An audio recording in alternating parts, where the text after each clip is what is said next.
In this chapter, we'll be looking at the Poisson approximation for the binomial probability distribution.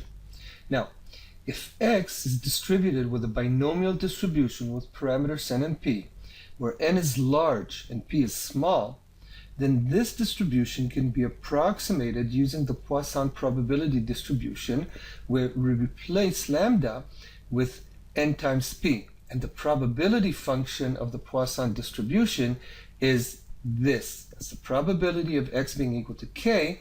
That would equal to e to the power of minus lambda times lambda to the power of k over k factorial.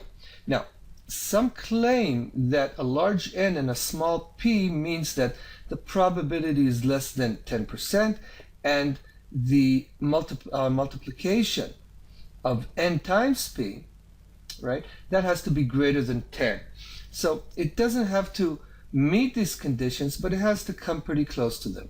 So let's take a look at an example and see how we can work with this.